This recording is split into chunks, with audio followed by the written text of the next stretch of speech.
Kung bago ka pa lang sa aking YouTube channel, please subscribe at i-hit ang notification bell para updated ka sa aking bagong videos. Kim Pao, bakit tuloy-tuloy ang kanilang proyekto? Netizens nag-react sa Kim Pao. Ang buong kwento, alamin!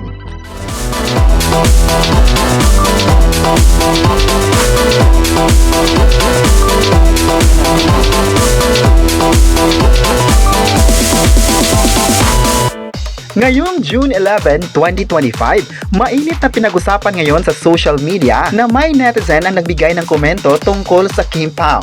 Dahil rin sa success ng Kim Pao ngayon sa bansa, marami sa mga tao ngayon ang nagbibigay suporta at pagmamahal sa nagisang tambalan na sina Kim Chiu at Paolo Abilino. Si Kim Chiu at Paolo Abilino ay minahal ng mga tao ngayon na may tambalan na Kim Pao. Ang kombinasyon ng dalawang pangalan kung saan patuloy na tinatangkilik ng mga tao hindi lang dito sa Pilipinas kundi pati na sa buong mundo. Marami sa mga supporters hindi lang sa Pilipinas kundi pati na sa international audience ang nagsasabing minahal nila dahil napaka-humble ng dalawang tambalan na ito. Litas nga sa balita na may mga netizen pa rin ang nagkomento tungkol sa Kim Pao. Ayon nila, ikinukumpara ng netizen ang tambalan ng Kim Pao sa tambalan ng Kat Den. Ang kombinasyon ng pangalan ni Catherine Bernardo at Alden Richards. Hindi raw mapapantayan ang tambalan ni Alden Richards na kung saan tinangkilik din ng mga fans dahil sa kanilang sunod-sunod na tagumpay sa movie industry. Sunod-sunod kasi ang mga parangal ng Kat Den na baga hindi matutumbasan ng kahit anumang tambalan ngayon sa Pilipinas. Ang makakakuha sa titulo ng Kat Den na kung saan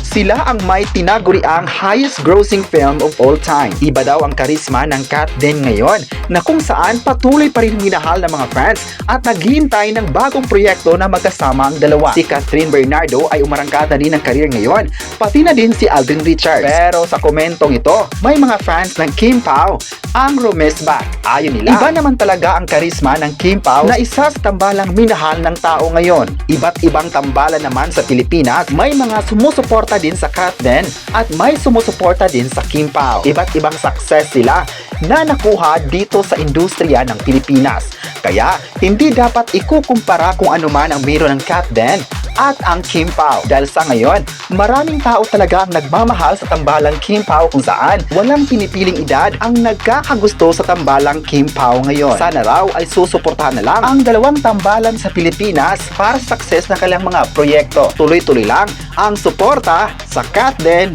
at Kim Pao.